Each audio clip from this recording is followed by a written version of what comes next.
সবাইকে স্বাগতম home tutor 24 এ। আজকে আমরা গুণগত রসায়নের লেকচার 5 আলোচনা করব।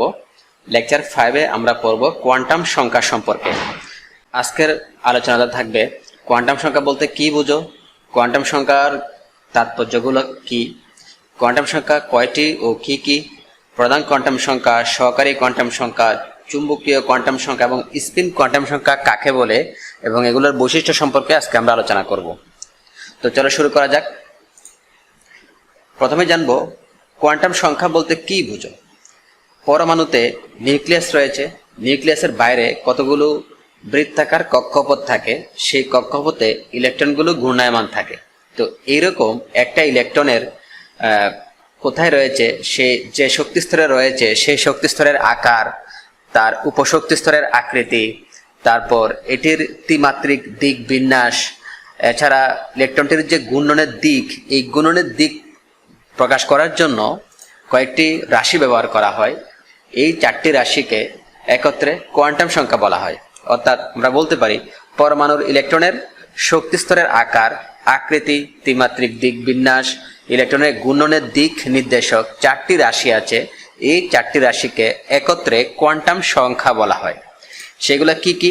সেই চারটি কোয়ান্টাম সংখ্যা হচ্ছে প্রধান কোয়ান্টাম সংখ্যা, সহকারী কোয়ান্টাম সংখ্যা, চুম্বকীয় কোয়ান্টাম সংখ্যা এবং ঘূর্ণন কোয়ান্টাম সংখ্যা। প্রথমে আমরা জানব প্রধান কোয়ান্টাম সংখ্যা সম্পর্কে। পরমাণু নিউক্লিয়াসের বাইরে যে নির্দিষ্ট শক্তি স্তরগুলো রয়েছে, যাদের মধ্যে ইলেকট্রন আবর্তন করে, তাদের ক্রমিক সংখ্যাকে প্রধান কোয়ান্টাম সংখ্যা বলে। একে এন দ্বারা প্রকাশ করা হয়। এন এর মান 1, 2, 3 হয়। এন এর মান 1 হলে সেটা হচ্ছে প্রথম শক্তি স্তর, 2 হলে দ্বিতীয় শক্তি স্তর, 3 হলে তৃতীয় শক্তি স্তর, এভাবে আস্তে আস্তে বাড়তে থাকে। তো যে কোনো শক্তি স্তরে সর্বোচ্চ কয়টি ইলেকট্রন থাকতে পারবে সেটা আমরা এন এর মান থেকে জানতে পারি, সেটা হচ্ছে 2n²। সো সেই হিসেবে আমরা যদি মনে করি যে তাহলে 2 নম্বর শক্তি স্তরে কয়টি ইলেকট্রন থাকবে, তো 2 নম্বর শক্তি স্তরের জন্য আমরা যদি এন এর মান 2 ধরি, তাহলে আমরা যদি ইকুয়েশনটা ভেবে দেখাই 2n², এন এর মান যদি 2 হয় তাহলে আমরা লিখতে পারি 2 × 2² মানে হলো 2 × 4 = 8। অর্থাৎ 2 নম্বর শক্তি স্তরে 8টি ইলেকট্রন থাকতে পারে। সেম ভাবে যদি আমরা 3 নম্বর শক্তি স্তরের কথা চিন্তা করি, তাহলে হবে এন এর মান 3, আর এন এর মান যদি আমরা 3 ধরি তাহলে 2 × 3² = 2 × 9 = 18। অর্থাৎ 18টি ইলেকট্রন থাকতে পারে। এভাবে 4 নম্বর শক্তি স্তরে 32টি ইলেকট্রন থাকতে পারে। আর 5 নম্বর শক্তি স্তরে হিসাব অনুযায়ী 50টি থাকতে পারে। কিন্তু না, কোনো পরমাণুতে যে কোনো শক্তি স্তরে 32-এর বেশি ইলেকট্রন থাকে না। অর্থাৎ সর্বোচ্চ 32টি ইলেকট্রন থাকতে পারে। অর্থাৎ কোন একটা পরমাণুর যে কোনো একটি কক্ষপথে 32টার বেশি ইলেকট্রন থাকতে পারে না, সর্বোচ্চ 32টি ইলেকট্রন থাকতে পারে। আর একটি পরমাণুর সর্বশেষ কক্ষপথে 8টির বেশি ইলেকট্রন থাকে না। পরমাণুর সর্বশেষ কক্ষপথে সর্বোচ্চ 8টি ইলেকট্রন থাকতে পারে। এবার আমরা জানবো 2 নম্বর কোয়ান্টাম সংখ্যাটি, সেটা হচ্ছে সহকারী কোয়ান্টাম সংখ্যা। পরমাণুর নিউক্লিয়াসের বাইরে ইলেকট্রন আবর্তনের প্রত্যেকটি প্রধান শক্তি স্তর আবার কতগুলো উপশক্তি স্তরে বিভক্ত। এই উপশক্তি স্তরগুলো সাধারণত ইলেকট্রনের গতিপথের আকৃতি কেমন হবে তা নির্দেশ করে। ইলেকট্রনটি যে ঘুরতেছে সেই ঘূর্ণনের যে গতিপথ সেটা কেমন, সেটা কি গোলাকার নাকি ডাম্বেল আকার, সেটা আমরা ধারণা করতে পারি এই এল এর মান থেকে। এই এল দ্বারা আমরা বুঝতে পারবো ইলেকট্রন যে উপশক্তি স্তরে আসছে সেই উপশক্তি স্তরটি কি আকৃতির, সেটা কি গোলাকৃতির নাকি ডাম্বেল আকৃতির। তো অর্থাৎ আমরা বলতে পারি ইলেকট্রনটি যে উপশক্তি স্তরে আছে তা বোঝানোর জন্য যে কোয়ান্টাম সংখ্যাটা ব্যবহার করা হয় সেটি হচ্ছে সহকারী কোয়ান্টাম সংখ্যা, আর এটিকে এল দ্বারা প্রকাশ করা হয়। এল এর মান কি হবে? এল এর মান এন এর মানের উপর নির্ভর করে। অর্থাৎ প্রধান শক্তি স্তরের যে নাম্বার এন, সেই এন এর মানের উপর এল এর মান নির্ভর করে। এল এর মান 0 হতে n-1 পর্যন্ত হতে পারে। যেমন n সমান যদি 1 হয় তাহলে আমরা বলবো যে এল এর মান 0। আর এই থেকে আমরা বুঝতে পারি যে প্রথম যে শক্তি স্তর সেখানে উপশক্তি স্তর থাকে একটা।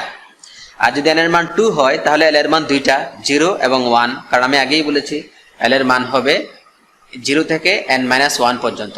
n-1 মানে কি? তো আমরা যদি এখানে n এর মান 2 দেই তাহলে n এর মান 2 দিলে 2 - 1 = 1। তার মানে এল এর মান হবে একটা 0, একটা হবে 1, কারণ যেহেতু n সমান সমান কি, n সমান সমান 2, n সমান সমান 2 হলে এল এর মান হবে 0, আর 2 থেকে যদি 1 বাদ যায় 1, তাহলে আমরা বলতে পারি n এর মান 2 হলে এল এর মান হবে 0 এবং 1। আর এই জন্য আমরা বলতে পারি যে 2 নম্বর কক্ষপথে 2টা উপশক্তি স্তর রয়েছে, আর 3 নম্বর কক্ষপথে উপশক্তি স্তর রয়েছে 3টি, কারণ এল এর মান 0 1 2, এল এর মান 0 1 2।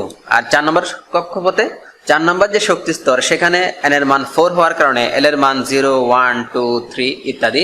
তাই আমরা বলতে পারি যে 4 নম্বর শক্তি স্তরে উপশক্তি স্তরের সংখ্যা 4টি। এই উপশক্তি স্তরের এল এর মান থেকে মানের আবার যে উপশক্তি স্তরে আছে সেই উপশক্তি স্তরগুলোকে আবার বিভিন্ন নাম দেওয়া হয়। যেমন যখন এল এর মান 0 হবে সেই উপশক্তি স্তরটাকে আমরা বলবো এস উপশক্তি স্তর বা এস অরবিটাল, আর এল এর মান 1 হলে তাকে পি অরবিটাল, এল এর মান 2 হলে ডি অরবিটাল, আর এল এর মান 3 হলে তাকে এফ অরবিটাল নামে অভিহিত করা হয়। এখন প্রশ্ন অনেক সময় স্টুডেন্টরা প্রশ্ন করে, sir S P D F ছাড়াও কি কোনো অরবিটাল রয়েছে? উত্তর হলো না। একটা পরমাণুতে কোন একটা কক্ষপথে সর্বোচ্চ 4 ধরনের উপশক্তি স্তর থাকবে, অর্থাৎ 4 ধরনের অরবিটাল থাকে, S orbital, P orbital, D orbital এবং এফ অরবিটাল। কারণ এল এর মান যাই হোক না কেন, আমরা বলতে পারি যে কোন একটি কক্ষপথে সর্বোচ্চ 4টি উপশক্তি স্তর থাকতে পারে। এবার আমরা জানবো 3 নম্বর কোয়ান্টাম সংখ্যাটি সম্পর্কে। 3 নম্বর কোয়ান্টাম সংখ্যাটি হচ্ছে চুম্বকীয় কোয়ান্টাম সংখ্যা। এই চুম্বকীয় কোয়ান্টাম সংখ্যা থেকে আমরা ধারণা করতে পারি একটা উপশক্তি স্তরে ইলেকট্রনটি কোন দিকে রয়েছে, এটা কি এক্স অক্ষ বরাবর নাকি ওয়াই অক্ষ বরাবর নাকি জেড অক্ষ বরাবর, সেটা সম্পর্কে ধারণা পাওয়া যায় চুম্বকীয় কোয়ান্টাম সংখ্যা থেকে। ইলেকট্রনের গতিপথটি চৌম্বক ক্ষেত্র দ্বারা যে বিন্যাস লাভ করবে, সেই বিন্যাস লাভ করে তা বোঝানোর জন্য যে কোয়ান্টাম সংখ্যা ব্যবহার করা হয় তাকে বলা হয় চুম্বকীয় কোয়ান্টাম সংখ্যা। একে এম দ্বারা প্রকাশ করা হয়। এম এর মান এল এর মানের উপর নির্ভর করে। এম এর মান হতে পারে -L থেকে +L পর্যন্ত এবং সেখানে শূন্য অন্তর্ভুক্ত। এম এর মান -L থেকে +L পর্যন্ত হয়ে থাকে।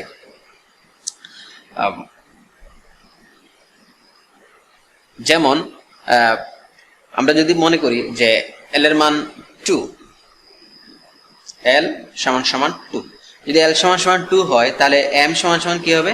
এম সমান সমান হবে -2 -1 0 +1 আর +2। কারণ আমি বলেছি যে এম এর মান নির্ভর করবে এল এর মানের উপর, আর এল এর মান যা হবে তার উপর ভিত্তি করে -L থেকে শুরু করে +L পর্যন্ত। তো এল এর মান যদি 2 হয় তাহলে এম এর মান হবে -2 -1 0 +1 +2। সেম ভাবে যদি এল এর মান 1 হয় তাহলে আমরা বলতে পারবো যে এম সমান সমান হবে -1 হবে, 0 থাকবে আর +1, এই তিনটা। এম এর মান হবে টুয়াইসএল +1 সংখ্যক। টুয়াইসএল +1 সংখ্যক মানে হচ্ছে কি, ধরো যদি এল এর মান 2 হয় তাহলে আমরা লিখতে পারি 2L +1 এর জায়গায় যদি আমরা এল এর জায়গায় যদি 2 লিখি তাহলে 2 × 2 +1 = 5। এই দেখো, এই 1টা 2টা 3টা 4টা 5টা, তাহলে এম এর মান কয়টা হলো? 5টি হলো। কিসের জন্য? এল এর মান 2 হওয়ার কারণে এম এর মান কয়টি হবে? 5টি হবে। সেম ভাবে এল এর মান 1 হওয়ার কারণে এম এর মান 3টা হয়েছে, অর্থাৎ -1 0 আর +1। তো এইভাবে আমরা বলতে পারি যে এম এর মান কয়টা হবে সেটা নির্ভর করে এল এর মানের উপর, অর্থাৎ এম এর মান হবে টুয়াইসএল +1 সংখ্যক। এবার আমরা জানবো সর্বশেষ কোয়ান্টাম সংখ্যাটি সম্পর্কে। সর্বশেষ কোয়ান্টাম সংখ্যাটা কি? অর্থাৎ একটা কক্ষপথে ইলেকট্রনের দিক বোঝানোর জন্য যে কোয়ান্টাম সংখ্যা ব্যবহার করা হয় তাকে বলা হয় স্পিন কোয়ান্টাম নাম্বার অথবা স্পিন কোয়ান্টাম সংখ্যা। একটা ইলেকট্রনের স্পিন কোয়ান্টাম সংখ্যা 2টা হতে পারে, অর্থাৎ একে এস দ্বারা প্রকাশ করা হয়, S = +½ অথবা S = -½ হতে পারে। অর্থাৎ কোন একটা ইলেকট্রনের স্পিন কোয়ান্টাম সংখ্যা 2টা হতে পারে, হয়তো +½ হতে পারে অথবা -½ হতে পারে। তাহলে আমরা বলতে পারি যে রাশি দ্বারা কোন একটা ইলেকট্রনের ঘূর্ণনের দিক বোঝানো হয় তাকে বলা হয় স্পিন কোয়ান্টাম সংখ্যা। তো এবার আমরা জানবো এই যে কোয়ান্টাম সংখ্যা 4টা সেটা তাৎপর্যটা কি। অর্থাৎ আমরা এতক্ষণ ধরে যেটা আলোচনা করলাম সে আলোচনার সারমর্ম হলো এই, কোয়ান্টাম সংখ্যা দ্বারা আমরা বুঝতে পারি ইলেকট্রনটি কোন শক্তি স্তরে রয়েছে, এবং আমরা বুঝতে পারি ইলেকট্রনটি কোন উপশক্তি স্তরে রয়েছে অর্থাৎ কোন অরবিটালে রয়েছে, এটা কি এস নাকি পি নাকি ডি নাকি এফ অরবিটালে রয়েছে সেটা বুঝতে পারি। এছাড়া ইলেকট্রনটির ত্রিমাত্রিক অবস্থান বুঝতে পারি, অর্থাৎ এটা চুম্বক ক্ষেত্রে যদি আমরা বুঝি ত্রিমাত্রিক অবস্থান কোন দিকে রয়েছে সেটা বুঝতে পারি, অর্থাৎ এক্স অক্ষ ওয়াই অক্ষ জেড অক্ষ বরাবর কোন দিকে অবস্থিত সেটা আমরা বুঝতে পারি। এছাড়া আমরা বুঝতে পারি ইলেকট্রনটির ঘূর্ণনের দিক, অর্থাৎ সেটি কোন দিকে ঘুরছে, এটা কি ঘড়ির কাঁটার দিকে ঘুরছে নাকি ঘড়ির কাঁটার বিপরীত দিকে ঘুরছে তা বুঝতে পারি। অর্থাৎ যদি ইলেকট্রনের স্পিন কোয়ান্টাম সংখ্যা +½ হয় তাহলে ইলেকট্রনটি ঘড়ির কাঁটার দিকে ঘুরছে, আর যদি -½ হয় তাহলে বুঝবো ইলেকট্রনটি ঘড়ির কাঁটার বিপরীত দিকে ঘুরছে।